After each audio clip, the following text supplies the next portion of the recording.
좋은 것을 얻기 위해서는 늘 기다림이 필요합니다. 씨앗을 뿌린 다음 물 주어서 가꿉니다. 그리고 기다리죠. 기다리다 보면 어느 날 싹이 나고 꽃이 피웁니다. 그리고 결국 열매를 맺지요. 그런데 꽃이 피지 않는다고, 열매를 맺지 않는다고 서둘러서 그것을 베어내면 어떻게 되겠습니까? 열매를 맺지 못하는 것입니다. 여러분, 씨앗에는 무한한 미래가 담겨 있지만 기다리지 못하면 열매를 볼 수가 없는 것이죠. 이것이 기다림의 미학입니다. 목회도 역시 기다림이 필요합니다. 목사님들이 가끔 이런 말을 투정 섞인 말로 합니다. 교인들이 정말 변하지 않는다. 탄식 섞인 말로 그렇게 쏟아낼 때가 있습니다. 힘들기 때문에 그렇다고 생각을 합니다. 여러분, 목회가 쉽지 않다고 성도들이 변화되지 않는다고 책망하고 기다려주지 못한다면 성도들은 변화될 기회를 놓치게 되는 것이죠. 기다리다 보면은 성도들이 조금씩 변화가 되고 그리고 성화의 열매를 맺게 되는 것입니다. 목사님들이 변화시키는 것이 결코 아니죠. 착각하는 부분이 있습니다. 설교를 해서 성도들이 변화될 거라고 생각을 해요. 교육하고 프로그램을 운영함을 통해서 성도들이 변화될 거라고 생각을 합니다. 그런데 그것은 큰 착각이죠. 목사님들이 성도를 변화시키는 것이 아니라 성도가 변화되는 이유는 뭐냐면 성령님께서 하시는 겁니다. 성령님께서 성도들의 마음을 만져주시면 변화가 시작되게 되고 비로소 그 성화의 열매를 맺게 되는 것이죠. 목회자들에게 필요한 성품은 기다림의 성품입니다. 예수님이 그 본을 보이셨습니다. 우리 주님께서는요, 우리를 사랑하시기 위해 오래 참으셨어요. 우리도 그와 같이 오래 참을 수 있는 기다림이 필요하다는 것을 기억해야 합니다. 어떤 목사님께서 이런 말씀을 해주셨습니다. 교인 한 분이 자기에게 찾아와서 푸념하더랍니다. 어떤 푸념을 하냐면, 목사님, 제가 참 복 없는 사람 같아요. 이런 말을 하더랍니다. 자신을 가리켜서 복이 없는 사람이라고 이야기를 하는 거예요. 그래서 도대체 무슨 말인가 하고 들어봤더니 자기가 하는 일에 대해서 부정적으로 생각을 하더랍니다. 자기는 주식을 가지고 있다가 폭락해가지고 어쩔 수 없이 주식을 팔았어요. 그런데 다음 날이 되니까 주식이 어떻게 됐을까요? 스물스물 오르기 시작하는 거예요. 땅을 팔았습니다. 조금 뒤에 어떻게 됐을까요? 땅값이 점점점 오르기 시작하는 거예요. 또 자신은 직장 생활하는데 직장에 어려움을 당했다고 합니다. 그래서 안 되겠다. 지금은 내가 이직을 해야 되겠다 생각을 하고 다른 회사로 옮겼어요. 그랬더니 옮기고 나니까 그 회사가 어떻게 됐을까요? 점점점 회복이 되더니 큰 회사가 되더랍니다. 그러면서 이야기하는 게 뭐냐면, 목사님, 저는 참 재수 없는 것 같아요. 복을 못 받는 것 같아요. 이렇게 이야기를 하더래요. 이 사람의 문제가 뭘까요? 그 사람은 정말 복이 없기 때문에 그렇게 복을 받지 못하는 것일까요? 이 사람의 실패는 바로 기다림의 실패지요. 기다리지 못했기 때문에 그런 실패한 것입니다. 여러분, 실패를 왜 하게 됩니까? 저급함 때문에 실패하잖아요. 빨리빨리 좀 뭔가 이렇게 변화되기를 원하고 그렇게 됩니다. 요즘은 기다림이 참 인색한 시대가 되었습니다. 조금도 기다리지 못합니다. 빨리 해야 되는 거예요. 그래서 늘 마음이 조급함이 있습니다. 이 조급함 때문에 기다리지 못하는 것이죠. 또 불안함입니다. 불안함. 이 조급함과 불안함은 어찌 보면 짝꿍이에요. 조급하면 불안함이 있어요. 불안함이 있으면 조급함이 있습니다. 그래서 이를 그르치는 경우가 우리는 허다하게 많아요. 여러분, 이것은요, 다른 사람의 이야기 아니라 우리들의 이야기입니다. 우리들이 너무 조급하고 불안합니다. 그래서 기다리지를 못하는 거예요. 빨리빨리 뭐가 돼야 된다고 생각을 합니다. 여러분, 그것은 기다리지 못하는 것을 이야기를 하는 것이죠. 사울 왕의 실패의 이유가 무엇이었습니까? 이스라엘의 첫 번째 왕이었던 사울. 그 사울이 믿음에서 실패했을까요? 여러분, 사울 왕의 실패의 이유가 뭐냐면 바로 기다림에서 실패했다는 것을 알 수가 있습니다. 조급함, 기다리지 못함 때문에 결국 실패에 쓴 잔을 마셔야 했던 것입니다. 성경의 은혜와 은총은요, 반드시 기다리는 성도에게 임하는 거예요. 반드시 준비된 성도들에게 임하게 되는 것입니다. 반드시 채비가 된 성도들에게 은혜와 은총이 임하는 것입니다. 여러분, 은혜와 은총은 아무에게나 주어지는 것이 아니에요. 준비하고 기다리는 사람들, 주님을 만나기를 위해서 기대하고 있는 사람들, 그러한 사람들에게 은총이 임하는 거예요. 우연히 그렇게 주님을 만난 사람들이 없죠. 우연히 주님을 경험하게 된 사람도 없습니다. 모두가 다 기다리는 성도였고 예수님의 다시 오심을 준비하는 성도들이 그와 같은 경험을 한 것입니다. 지난 목요일 우리 김영용 장로님께서 별세하셨죠. 우리 장로님은 어렸을 때부터 우리 교회에서 잘하셨습니다. 할아버지 때부터 신앙생활을 했던 분이죠. 제가 세어보니까 6대가 신앙생활 하시는 분들이더라고요. 대단한 가문이죠.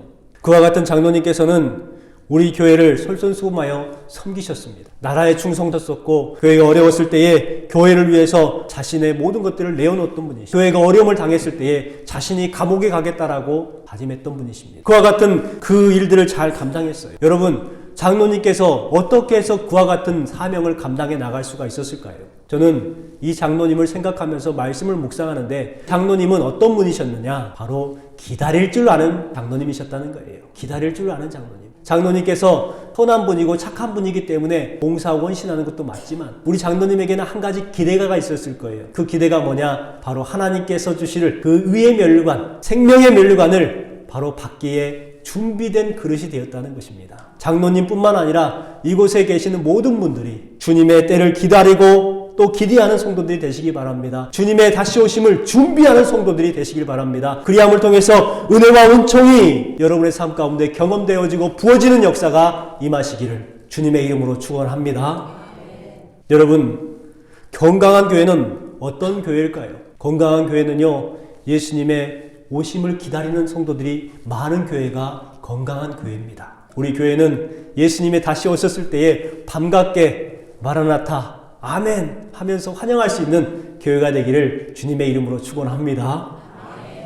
얼마 전에 크리스찬 투데이하고 국민일보에서 같은 내용을 가지고 기사를 낸 것을 보았습니다. 이 기사의 내용이 뭐냐면 미국의 라이프웨이 크리스찬 리소스라는 곳의 대표를 맡고 있는 톰 레이너 박사의 글을 인용한 기사였습니다. 이 기사의 내용이 뭐냐면 이렇습니다. 교회가 각종 행사나 프로그램이 많아 분주한 교회, 바쁜 교회가 가치 있는 교회인가?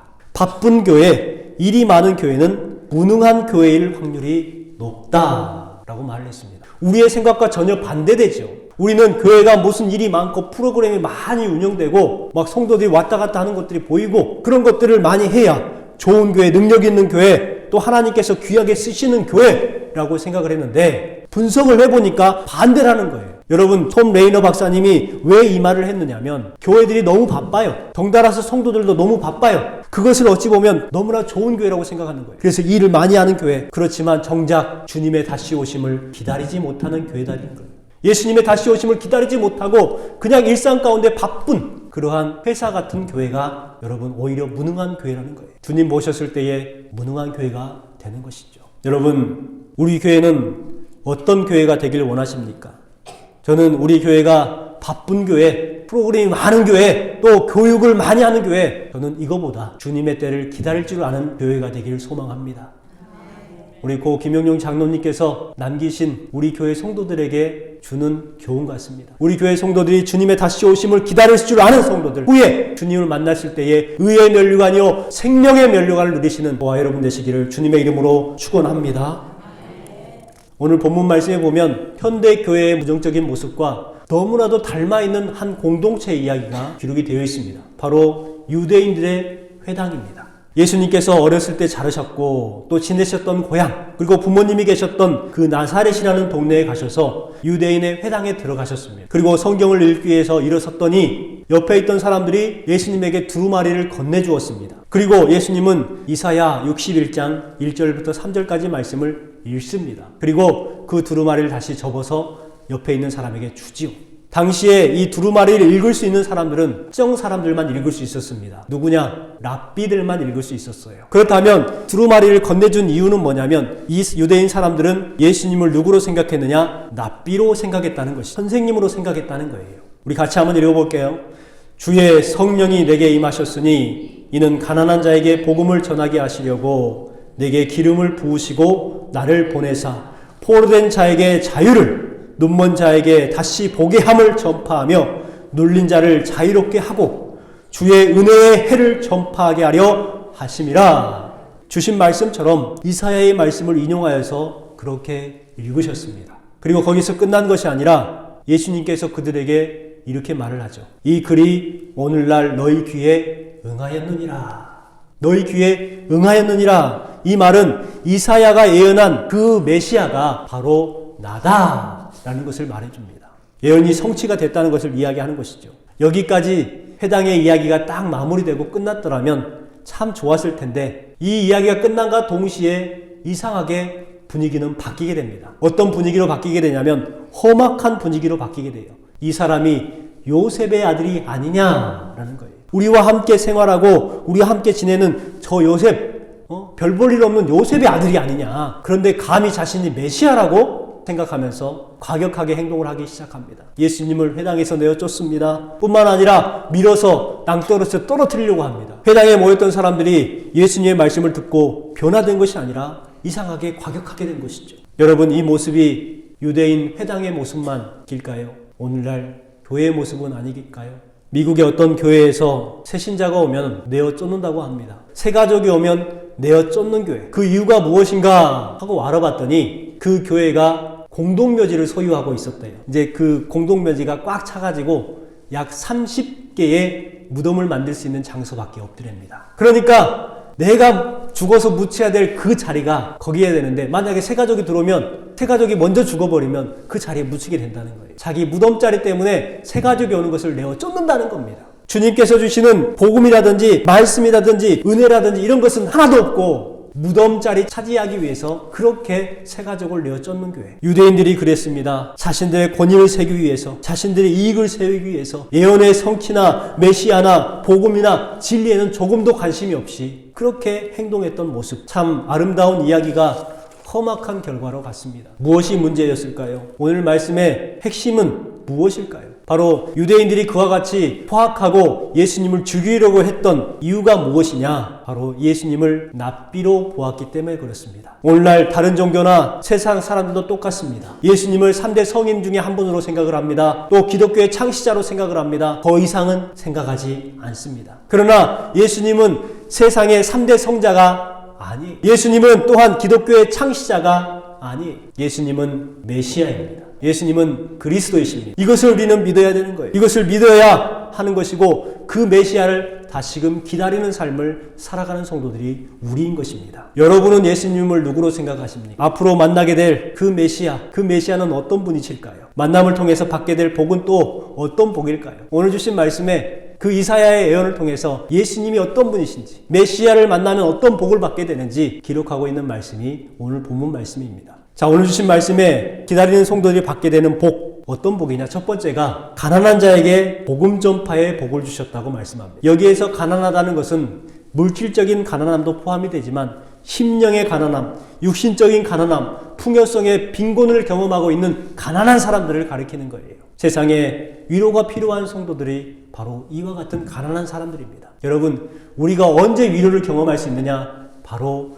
가난한 심령들을 가지고 있을 때에 위로를 경험하게 되는 것입니다. 세상에는 가난한 것을 부끄러운 것으로 여깁니다. 그래서 세상 사람들 숲에 가면 뛰어난 것, 남들보다 장점이 있는 것, 가치가 있는 것들, 그러한 것들을 가진 것을 스펙이라고 말을 해요. 가난은 자신의 스펙이 될 수가 없는 것이죠. 부끄러운 것이라고 생각을 합니다. 그런데 우리 주님께서는 뛰어난 것, 장점, 가지고 있는 것을 스펙으로 여기지 아니하시고 어떤 것을 스펙으로 여기시느냐? 가난한 것을 스펙으로 여기신다는 거예요. 할렐루야. 여러분, 가난한 것은 부끄러운 것이 아닙니다. 주님을 만날 기회가 되는 거예요. 여러분, 물질적인 가난함만 말하는 것이 아닙니다. 우리의 심령의 가난함을 말하는 거예요. 예수님께서 공생을 시작하면서 가장 먼저 관심을 갖고 있었던 대상들이 누구입니까? 바로 소외된 사람들 뿐만 아니라 가난하고 배고픈 군중들을 관심을 가졌습니다. 시각장애인들, 걷지 못하는 사람들, 듣지 못하고 귀신 들린 사람들에게 관심을 가졌습니다. 왜요? 그들은 가난한 사람들이기 때문에 그랬습니다. 그 가난한 사람들에게 복음을 전해주셨고 그들의 인생이 새로운 삶으로 바뀌는 은혜를 경험하게 하셨습니다. 사람들은 가난한 사람들을 싫어합니다. 동물들 가운데도 그런 동물들이 있죠. 사자는요, 병든 새끼가 있으면 그 병든 새끼를 내어 쫓습니다. 낭떠러지에 떨어뜨리려고 합니다. 죽이려고 해요. 버려버립니다. 또 독수리는 상처 입은 새끼를 둥지에 두지 않습니다. 둥지에서 떨어뜨립니다. 버리는 것이죠. 그러나 우리 부모들은 자녀들이 고통을 당하고 있어도 또 장애가 있어도 힘겨워도 그 자녀를 품어줍니다. 사랑해주는 것이죠. 절대 던져버리거나 외면하지 않습니다. 우리 주님의 마음은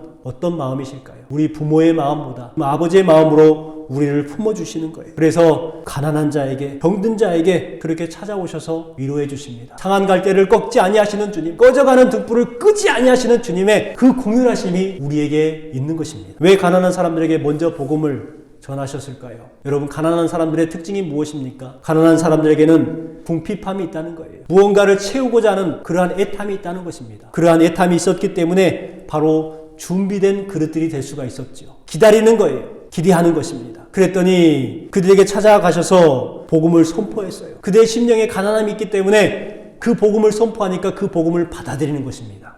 그 복음을 받아들이고 변화의 삶을 삽니다. 기쁨의 삶과 감사함과 은총의 삶을 살기 시작합니다. 겸손하게 주님의 그 복음을 받아들였던 사람들, 그 사람들은 바로 심령이 가난한 사람들이었습니다. 여러분, 여기에 모이신 모든 분들이 마음이 가난한 사람들, 심령의 가난함을 소유함을 통해서 겸손하게 주님의 은혜를 사모하고 주님의 말씀을 받는 저와 여러분 되시기를 주님의 이름으로 축원합니다. 두 번째로, 예수님은 포로된 자에게 자유의 복을 주시기 위해서 오셨습니다. 우리는 죄인이죠. 아담 이후로 이 세상 가운데 죄가 가득합니다. 우리는 날 때부터 원죄가 있고 또 살면서 사범죄를 짓습니다. 죄의 종으로 살아가죠. 죄의 포로가 되어 살아갑니다. 그 누구도 이 죄에서 벗어날 수가 없어요. 부정할 수 없습니다. 아무리 좋은 일, 선한 일을 하려고 해도 이게 자꾸 안 되는 거예요. 선하게 살아보려고, 말씀대로 살아보려고 하지만 어느 때 순간 넘어져 있는 것을 볼 수가 있습니다. 왜 그러느냐? 우리가 죄의 사슬에 매어있기 때문에 그래요. 죄의 근성을 버리지 못하기 때문에 그렇습니다. 그 죄의 포로가 되어 살아가기 때문에 그래요. 현대의학에서는 이런 상태를 중독이라고 말을 합니다. 중독과 은혜라는 책을 쓴 정신과 의사였던 제날드 메이라는 사람이 이런 말을 했어요. 이 땅에 살고 있는 사람들은 98%는 무엇인가 중독되어 있다. 이 말을 했어요. 98%. 그러니까 나는 괜찮지, 나는 중독과 상관없다고 생각을 하는데 나도 무엇인가에 중독되어 살아간다는 거예요. 무엇인가에 중독되어서 포로로 살아가고 있는 삶, 얼마나 힘들겠습니까? 무엇에 중독되어 있어서 그것이 중독인지도 몰라요. 알코올 중독자들의 특징이 무엇인 줄 아십니까? 자신이 알코올 중독자가 아니라고 생각한다는 거예요. 왜요? 자신은 술을 먹어야 정상처럼 느껴지거든요. 술을 안 마시면 손이 덜덜덜 떨리고 술을 마시면 손도 안 떨어요. 말도 잘합니다. 그러니 술을 먹는 것이 정상처럼 느껴지는 거예요. 중독된 사람들의 특징이 바로 거기에 있죠. 여러분, 혹시 무엇인가 중독되어 있다면, 나도 모르게 집착하고 행동하고 말하고 있다면 여러분, 그것을 여러분 뉘치고 회개하시기 바랍니다. 그런데 문제는 그 욕망 때문에 진리도 거절합니다. 말씀도 거절하고 성령의 음성도 거절하고 있다는 것이 문제지요. 이 중독에서 벗어날 수 있는 방법이 무엇일까요? 우리의 의지로 벗어날 수 있을까요? 여러분, 우리의 의지로 죄는 해결되지 않는 거예요. 그렇기 때문에 누가 오셨습니까? 예수님께서 오신 거예요.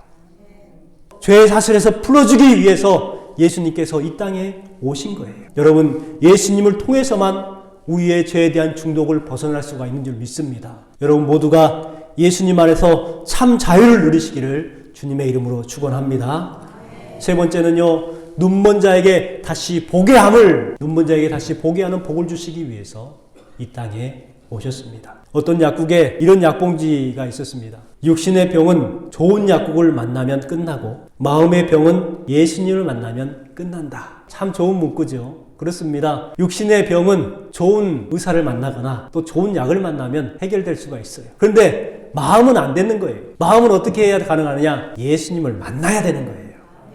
예수님은요, 눈먼 소경에게 안수하셨고 육신의 눈을 뜨게 하셨습니다. 뿐만 아니라 영적인 눈도 뜨게 하셨어요. 사울이라는 청년이 있었습니다. 이 사울은 율법적인 지식이 회박했던 사람이고 유대교에 열심히 있었던, 충성을 다했던 사람이었습니다. 그러나 그의 육적인 눈은 밝았지만 영적인 눈은 어두웠습니다. 예수님을 믿는 사람들을 핍박하고 잡아 죽이려고 합니다. 그럴 때에 예수님께서 이 사울을 만나십니다. 예수님께서는 사울의 육적인 눈을 닫아버리시고 영적인 눈을 뜨게 하셨습니다. 그랬더니 사울이 그동안 보지 못했던 것이 보이기 시작했어요. 영적인 것들이 보이기 시작합니다. 자신이 얼마만큼 무지한 짓을 했는지 깨닫게 됐습니다. 그리고 자신의 삶, 자신의 계획, 그리고 그런 것들을 내려놓고 하나님의 계획을 따릅니다. 그래서 이방인의 사도가 되죠. 영적인 눈이 뜨이는 것이 이렇게 중요한 거예요. 우리 주님께서는 이렇게 눈먼 자를 다시 보게 하시기 위해서 이 땅에 오셨습니다. 여러분의 육적인 눈은 어두워지더라도 영적인 눈은 날로 밝아지는 은혜가 임하시기를 주님의 이름으로 축원합니다. 네 번째는 눌린 자에게 자유의 복을 주시기 위해서 이 땅에 오셨습니다. 눌린다는 것은 무엇일까요? 사람들은 세상의 근심과 걱정에 짓눌려서 살아갑니다. 마귀들은 자꾸 우리의 마음 가운데 근심을 주죠. 그 근심과 걱정거리들 때문에 눌려 삽니다. 이렇게 근심 가운데 살아가는 것이죠. 자유와 평안을 갈망하지만 누릴 수가 없습니다. 계속해서 우리를 짓눌러요. 이 눌린다는 것을 다른 말로 표현한다면 스트레스라고 바꿔서 사용할 수 있습니다. 우리는 늘 스트레스를 받고 살아가요. 세상은 왜 이렇게 스트레스가 많은지 모릅니다. 그 스트레스 때문에 육체적인 질고도 생기고 병이 생기고 기쁨과 감사가 떠나가 버립니다. 걱정만 가득하죠. 예수님께서는 이렇게 눌린 자들, 악한 손길에 눌려있는 사람들, 스트레스 받고 있는 그 사람들에게 자유를 주시기 위해서 이 땅에 오셨습니다. 찬양 가운데 이 찬양이 있죠. 우리 가사에 보면 우리 주님께서 슬픔 대신 무엇을 주셔요? 희락을. 죄 대신에 화관을. 근심 대신에 찬송을. 찬송의 옷을 주셨다고 말씀합니다. 여러분, 세상은요 우리에게 슬픔을 줍니다. 욥이 고통당했을 때에 죄를 뒤집어 쓰고 고통당했던 그 죄, 근심과 걱정의 죄, 아픔의 죄, 그러한 것들을 주지만 우리 주님께서는 그것을 화관으로 바꿔주신다고 말씀하셨어요. 또한 근심 대신에 찬송의 옷을 주신다고 말씀하셨습니다. 우리 주님께서 2000년 전에 이 땅에 오신 것은 바로 이와 같은 은혜를, 복을 주시기 위해서 이 땅에 오셨습니다. 뿐만 아니라 우리가 주님의 다시 오심을 기다리는 그러한 때를 보내고 있습니다. 주님을 다시 오실 때를 기다리고 준비된 성도들에게 여러분, 우리 주님께서 다시 오셨을 때에 이와 같은 복을 누리게 될 줄 믿습니다. 여기에 계신 모든 분들이 오늘 주신 말씀을 통해서 하나님의 은혜를 기다리고 사모하시기 바랍니다. 주님의 때를 기다리시기 바랍니다. 그리하면 하나님의 은혜의 해가 임하게 되는 거예요. 19절 말씀을 같이 한번 읽어보겠습니다. 주의 은혜의 해를 전파하게 하려 하심이라 하였더라. 아멘. 여러분의 삶이 은혜가 가득하시길 바랍니다. 그리스도의 계절이 되시기를 주님의 이름으로 축원합니다.